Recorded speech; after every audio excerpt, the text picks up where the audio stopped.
Hello વિદ્યાર્થી મિત્રો, આપ સૌનું આપણી આ યુટ્યુબ ચેનલ પર હાર્દિક સ્વાગત છે. આજે હું લઈને આવી છું ધોરણ 10 વિષય અંગ્રેજી યુનિટ 8 આર ફેધર્સ ફ્રેન્ડ્સમાં વોકેબ્લરીમાં 1 થી 7 સુધીનું સંપૂર્ણ સોલ્યુશન. તો ચલો આપણે આગળ જોઈએ, પરંતુ તે પહેલાં જો તમે આપણી આ યુટ્યુબ ચેનલને લાઇક, શેર અને સબસ્ક્રાઇબ ના કરી હોય તો જરૂરથી કરી દેજો. યુનિટ 8 આર ફેધર્સ ફ્રેન્ડ્સમાં vocabulary. Replace the underlined words with the words having the similar meaning from the text. Write that word in the blank. એટલે કે જે ટેક્સ્ટ અહીંયા આપ્યો છે બરાબર છે, અંડરલાઇન કરીને કે જે લખાણ લખ્યું છે એને રિપ્લેસ કરવાના છે સેમ એના જેવા મિનિંગ સાથે. Okay, first, Chandni was tempted by the low price of the dress. એટલે કે ચાંદની જે છોકરી છે એ ટેમ્પટેડનો મતલબ શું છે? લલચાઈ જવું. તો ચાંદની એ પેલા જે કંઈ ડ્રેસ છે એના લો એટલે કે ઓછા ભાવથી લલચાઈ ગઈ હતી. Chandni was fascinated by the low price of the dress. એટલે કે ચાંદની જે છે બરાબર છે, ફેસિનેટેડ એટલે કે આકર્ષિત થઈ ગઈ હતી. શેનાથી? તો કે પેલા ડ્રેસના ઓછો પૈસાનો જે ડ્રેસ હતો એનાથી. Second, rabbits dwelling in a hole is a hole. Okay, એ કે જે સસલું છે એનું ડ્વેલિંગ એટલે રહેઠાણ શું છે? એક હોલ છે. So a rabbit's home is a hole. Okay, રહેઠાણ અને ઘર. Okay. Third, colour of the female birds is naturally dull to protect them from the destroyers. એટલે કે જે ફિમેલ્સ બર્ડ જે હોય છે બરાબર છે એ નેચરલી કેવા હોય છે? કલરમાં ડલ હોય છે બરાબર છે. શાના માટે હોય છે? તે પેલા જે ડિસ્ટ્રોયર્સ જે હોય છે, નુકસાન કરનારા ને બધું એ કરનારા, ડિસ્ટ્રોય કરી નાખીએ એમનાથી રક્ષણ માટે. Colour of the female birds is naturally dull to protect them from the hunters. એટલે કે આ જે ફિમેલ બર્ડ્સ છે એમનો રંગ નેચરલી કેવો છે? ડલ હોય છે. શા માટે? તો પેલા જે હન્ટર્સ એટલે કે શિકારી છે એમનાથી રક્ષણ માટે, ખુદને પ્રોટેક્ટ કરવા માટે. Fourth, Arya has a longing for trekking in the Himalayas. Okay, તો કે આ આર્યા જે છે એને શું છે? લોંગિંગનો મતલબ શું થાય છે? તીવ્ર ઈચ્છા જે હોય છે એ છે. તો કે આર્યાને હિમાલયમાં ટ્રેકિંગ કરવા માટેની તીવ્ર ઈચ્છા છે. Arya has a passion for trekking in the Himalayas. Okay, તો કે આ આર્યા જે છે બરાબર છે એ આર્યાને શું છે? હિમાલયમાં ટ્રેકિંગ માટેનો શું છે? જુસ્સો છે બરાબર છે. Fifth, the grey hornbills collect mud globs to build its nest. Okay, તો અહીંયા જે પાંચમું છે એનો મતલબ શું છે? તો કે ગ્રે હોર્નબિલ જે પક્ષીઓ છે એ શું કરે છે? કાદવની ગોળીઓ હોય છે એને કલેક્ટ કરે છે એમનો માળો એ કરવા માટે બરાબર છે. The grey hornbill collects mud pellets to build its nest. એટલે સેમ કે કાદવની જે ગોળીઓ હોય છે એને સંગ્રહ કરે છે એમનો માળો બનાવવા માટે. Sixth, vultures are called scavengers as they clean our environment by eating fleshes. Okay, એટલે કે વલ્ચર્સ એટલે અહીં શું છે? ગીધ છે, અને સ્કેવેન્જર એટલે શું છે? સફાઈ કામદાર. તો એ શું છે? ગીધ એ સફાઈ કામદાર તરીકે ઓળખાય છે. કેમ? તો કે આપણા આસપાસનું જે એન્વાયરમેન્ટ છે એને શું કરે છે? જે મૃતદેહોને એ બધું જે કહીએ છીએ એ ખાઈને ચોખ્ખું રાખે છે એટલા માટે. Vultures are called scavenger as they clean our environment by eating rotten dead bodies. Okay, તો જે મેં કીધું એ પ્રમાણે કે આ જે મૃતદેહ હોય છે એ ખાઈને વલ્ચર્સ શું એટલે કે ગીધ શું કરે છે? કે આપણા આસપાસના વાતાવરણને ચોખ્ખું રાખે છે. આ જે સફાઈ કામદાર તરીકે ઓળખાય છે તેઓ. Okay. Seventh, birds travel from Siberia and the chilly countries of Europe to Asia every years. Okay, તો કે આ જે પક્ષીઓ છે શું કરે છે? ટ્રાવેલ કરે છે કઈથી?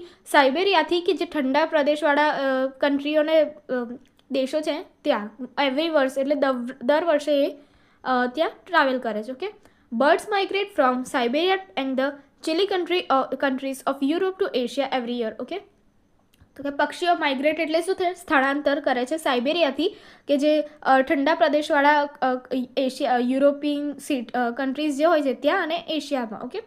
Second, state whether this expression are of happiness, wonder, sadness, curiosity or excitement.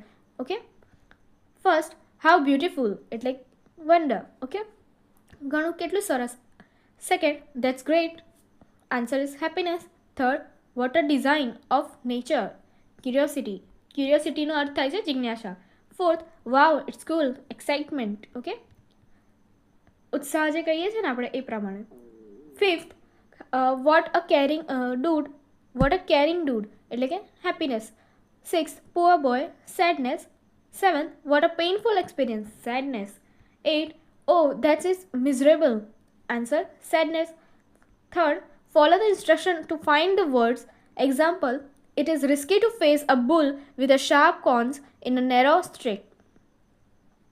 Okay, so Change one letter. It is risky to face a bull with sharp horns in a narrow street. Okay, તો અહીંયાનો એનો મતલબ શું થાય છે? તો કે જે રસ્તો છે બરાબર છે એ સ્ટ્રીટ એટલે કે રસ્તો જે હોય છે બરાબર છે, અહીંયા કુદે નેરો રસ્તો, સાંકડા રસ્તા પર એક બુલ એટલે કે જે બળદ જેવું કહીએ છીએ આપણે એનિમલ, એ જે શાર્પ હોર્ન્સવાળું હોય છે એટલે ધારદાર શિંગડા ધરાવે છે, એની સાથે સાંકડા રસ્તા પર એમને ફેસ કરવું એટલે કે સામસામે રહેવું એ કરવું અઘરું છે બરાબર છે, રિસ્કી છે. First, have you ever observed a meal of the parrot? It's curved. Okay, તો અહીંયા મિલનો મતલબ શું થાય છે? અહીંયા મિલનો મતલબ પેલી ચાંદ જે કહીએ છીએ એ થાય છે. Okay okay, change one letter. Have you ever observed a bill of the parrot? It's curved એટલે કે તમે ક્યારેય તેને ઓબ્ઝર્વ કર્યું છે? એ શું છે? થોડી વાંકી હોય છે, કર્વડ હોય છે. In my courtyard a block of sparrow is fed every day. એટલે કે મારા આંગણામાં, કોર્ટયાર્ડ મીન્સ આંગણામાં, બ્લોક ઓફ સ્પેરો એટલે કે પેલું ઝુંડ જે કહીએ છીએ ને ચકલીઓ, એ શું છે? એવરી ડે ફેડ અપ થાય છે. ઓકે, એ લોકો ખવડાવે છે. In my courtyard a flock of sparrow is fed every day. Okay, તો એ જે એનો ઝુંડ જે છે એને શું કહેવાશે? પક્ષીઓને flock. Third, some animals in the jungle feed on carriers. Okay, એટલે કે જે જંગલમાં જે થોડા કંઈક પ્રાણીઓ જે છે બરાબર છે એ શું કરે છે? તો કે વાહક છે બરાબર છે, કેરિયર્સ છે, સમજ્યા? ઓકે, અને કેરિયનનો મતલબ શું થાય છે? એઠવાડ. અહીં સેકન્ડમાં જે લાઈન આપી છે એનો મતલબ શું થાય છે? એઠવાડ એટલે કે એ ખાય છે એમ બરાબર છે. Fourth, the habit of the cheetah is open fields. Okay, તો કે હેબિટ ઓફ ધ ચીતા એટલે કે જે રહેવાનું રહેઠાણ હોય છે બરાબર છે એ ક્યાંનું છે? એનું ઓપન ફિલ્ડ એટલે ખુલ્લા મેદાનો જે કહીએ છીએ ને એવી છે. તો the habitat of the cheetah is open field. Okay. Fifth, the chief at school brought his suspension letter and scolding to. Okay, તો કે જે ચીફ જે હશે સ્કૂલમાં બરાબર છે એ શું છે? બ્રોટ હિમ એટલે કે તેને હું આપ્યો સસ્પેન્શન લેટર આપ્યો અને શું આપ્યો? એને થોડો ઠપકો પણ આપ્યો. His chief at school brought him a suspension letter and scolding to. એટલે કે એને ત્યાંના જે ચીફ હશે બરાબર છે એને શું કર્યું? એને સસ્પેન્શન લેટર પણ આપ્યો અને ઠપકો પણ આપ્યો. Okay. Sixth, your compassion to meet your favourite actor will be fulfil one day. Okay, શું કીધું છે? કમ્પેશન એટલે કે જે કંઈ કરુણા કહીએ છીએ ને એ જે છે તારી ફેવરેટ એક્ટરને મળવાની એક દિવસ જરૂર પૂરી થશે. Your passion to meet your favourite actor will be fulfil one day. Okay, તો જે એક્ટરને મળવાની એટલી તીવ્ર ઈચ્છા રાખે છે જરૂર પૂરી થશે. Okay. Fourth, tick mark the correct option. First, okay, first, children don't like if their parents make their comparison with others. Okay, તો જે ખરો આન્સર છે એના પર આપણે એ કરશું, ટિક માર્ક કરશું. Second, India is the second largest country in population in the world. Okay, શું છે? સેકન્ડ લાર્જ કન્ટ્રી શેમાં છે? પોપ્યુલેશનમાં. Third, there is a dangerous curve or cross at the crescent road, be careful while driving. Okay, શું કેવો છે? Curve road છે બરાબર. કર્વ એટલે આડો તેડો જે કહીએ છીએ ને એ પ્રમાણે. Fourth, if you happen to pass through a jungle, you will surely hear chirping of birds. chirping એટલે જે પક્ષીઓનો મધુર અવાજ જે કહીએ છીએ ને એ હોય છે. Okay. Fifth, the idea of setting up a language lab in our school was abandoned or absent, so we were very unhappy. abandoned એટલે કરીને છોડી દીધું. Okay.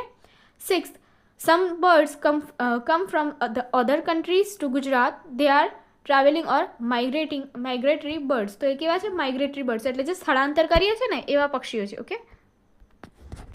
Fifth, choose the correct words from the boxes that match the definitions. Okay. First, an open field full of grass. Okay, so એને શું કહેવાય? Grassland. Okay, એટલે કે એક ઓપન ફિલ્ડ એટલે લાઈક મેદાન જે કહીએ છીએ ને ફૂલ ઓફ ઘાસનું, તો એને શું કહેવાશે? Grassland. Second, the flesh of dead animals. બરાબર છે, તો તેનો અર્થ થાય છે પેલા મૃતદેહ જે કહીએ છીએ ને મૃત્યુ પામેલા જે મૃતદેહ હોય ને એનું ફ્લેશ એટલે કે માંસ જે છે બરાબર છે એ મૃત્યુ પામેલા પ્રાણીઓનું માંસ, તો એને શું કહેવાશે? કેરિયન એટલે કે ગંદવાડ અથવા તો એઠવાડ. Okay. Third, dead bodies of animals or men એટલે કે ઇન્સાન કે જે કહીએ છીએ માણસો અથવા તો પ્રાણીઓની જે ડેડ બોડીઝ છે એને શું કહેવાશે? કાર્કસીસ એટલે કે શબ, બરાબર છે. Fourth, a branch of science that studies animals and there behaviour, તો એ શું કહેવાશે? ઝુઓલોજી. ઓકે, તો કે જે બ્રાન્ચ એ એનિમલ્સની વિશે સ્ટડી કરે છે ને એમના બિહેવિયર વિશે સ્ટડી કરે છે. Fifth, to make a short high pitched sound. Okay, તો કે જે પેલો નાનો મોટો અવાજ જે કહીએ છીએ, બરાબર છે, એ અવાજ એને શું કહેવાશે? ચીર્પ. ચીર્પ એટલે પક્ષીઓ જે કરે છે એ. Okay.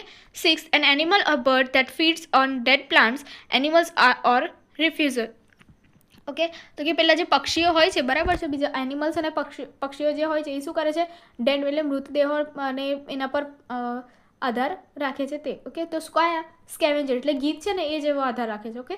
7, special qualities of a person or a thing, તો એને શું કહેવાશે? કેરેક્ટરિસ્ટિક એટલે લાક્ષણિકતાઓ કહેવાશે, જે સ્પેશિયલ વસ્તુ જે હોય છે ઇન્સાનની એમની. ઓકે.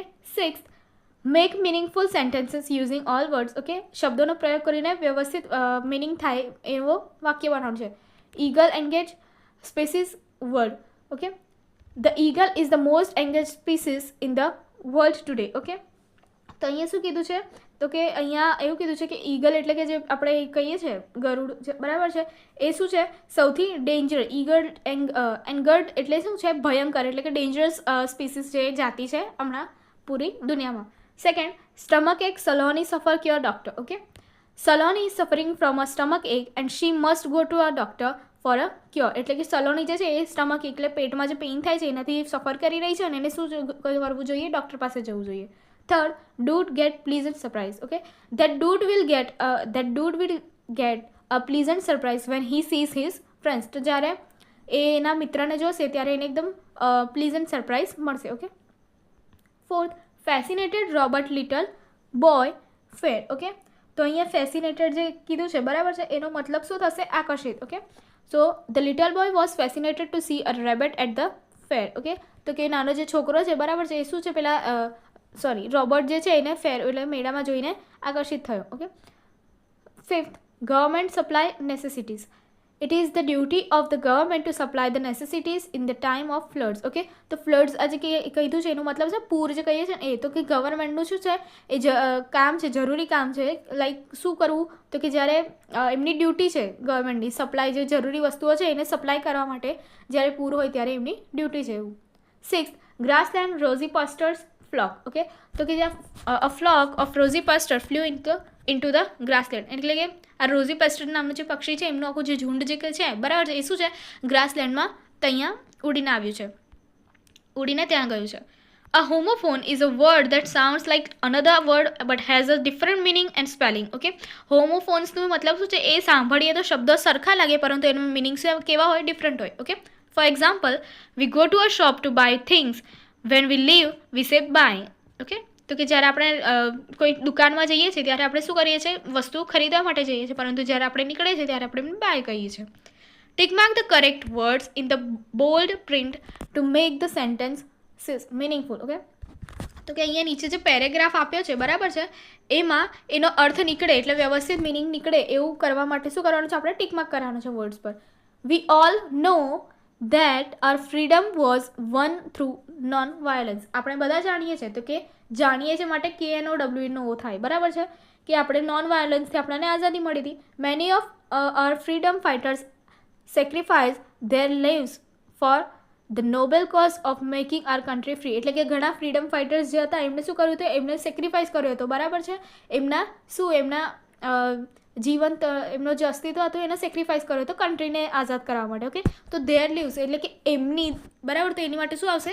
THEIR. ઓકે, અને ફોર એટલે શું આવશે? તેમના માટે, બરાબર, તો FOR. Okay, they said India is our country, so we won't let them rule over us anymore. Okay, તો એમને કહ્યું એટલે શું હતું? SAID. ઓકે, કે ઇન્ડિયા શું છે? આપણી કન્ટ્રી છે, એટલા માટે અમે શું કરશું? તો કે એમને આપણા ઉપર રાજ કરવા દઈશું નહીં. We will send them back to there country. We will send એટલે SEND અને બેક એટલે કે પાછું, પરત એમની કન્ટ્રીમાં એમને આપણે મોકલી દઈશું. Now we are a free country, but it is also quite right that if we are divided into pieces, our nation will become weak. Okay, તો અહીંયા શું કીધું છે? કે આપણે હવે શાંત કન્ટ્રી થઈ ગયા છે, બરાબર છે, આપણે એકદમ એક કન્ટ્રી બની ગયા છે, પરંતુ જો આપણે હવે ડિવાઈડ થઈશું, ભાગલા પાડીશું, તો આપણે શું થશે, આપણો આ જે દેશ છે એ કમજોર બની જશે. ઓકે, તો અહીંયા વીક કમજોર માટે WEAK અને PCC એટલે ભાગલા માટે, બરાબર, PIECES. ઓકે, ચલો આગળ વધીએ. Now use this homophones okay in your own sentences. First, piece or peace. Okay, પહેલું જે પીસ છે એનો મતલબ શું થાય છે, શાંતિ. અને સેકન્ડ જે પીસ આપે છે એનો મતલબ શું થાય છે કે કોઈ ટુકડો, બરાબર છે, કોઈ બી વસ્તુનો કોઈ ટુકડો થોડો. People of different religions live in peace in India, એટલે કે ડિફરન્ટ જે ધર્મ છે, અલગ અલગ ધર્મના લોકો કેવા છે, શાંતિથી ઇન્ડિયામાં રહે છે. Can I have a piece of cake, શું મને કેકનો થોડોક ટુકડો મળી શકે છે. સેકન્ડ, SON એટલે સન થાય, એટલે કે પુત્ર, અને SUN સન એટલે કે આપણે જે કહીએ છીએ સૂર્ય તે. Okay, Raj is mister Sharma's son, એટલે રાજ શું છે, મિસ્ટર શર્માનો પુત્ર છે. The sun always rises in the east, એટલે કે સન હંમેશા પૂર્વમાં ઉગે છે, બરાબર છે. Third, right and or right. First જે રાઇટ છે એનો અર્થ જે છે WRITE, એનો મતલબ શું થાય છે, લખવું. અને બીજો સેકન્ડ રાઇટ છે એનો મતલબ શું થાય છે, વસ્તુ સાચી છે કે નહીં એમ, બરાબર છે. Amit will write a letter to his grandmother, એટલે કે અમિત જે છે એ શું કરશે, લેટર લખશે એની દાદીને. Okay, what is the right answer, એનો જવાબ સાચો શું છે. ઓકે, ફોર્થ છે ડિયર, ફોર્થ અને or deer. Okay, first dear જે છે DEAR, એનું મતલબ છે આપણું વહાલું, બરાબર છે. જે છે એના અથવામાં જે ડિયર આપે છે સેકન્ડમાં, એનું મતલબ શું થાય છે, એક પ્રાણી જે હોય છે એ. ઓકે, જંગલનું પ્રાણી હોય છે એ. Jay is a dear friend of mind. Okay, તો જય મારો વાલો મિત્ર છે. Look at the deer grazing in the field, એટલે કે પેલું જે જંગલમાં જે ડિયર જે છે, બરાબર છે, હરણ, એ પ્રાણી શું કરી રહ્યું છે, તો કે ફિલ્ડ એટલે કે મેદાન જે હોય છે એમાં શું છે, ગ્રેઝિંગ એટલે કે ઘાસ ચરી રહ્યું છે. આગળની એક્ટિવિટી જોવા માટે અહીં આપેલ એન્ડ સ્ક્રીન પર ક્લિક કરજો. Thank you.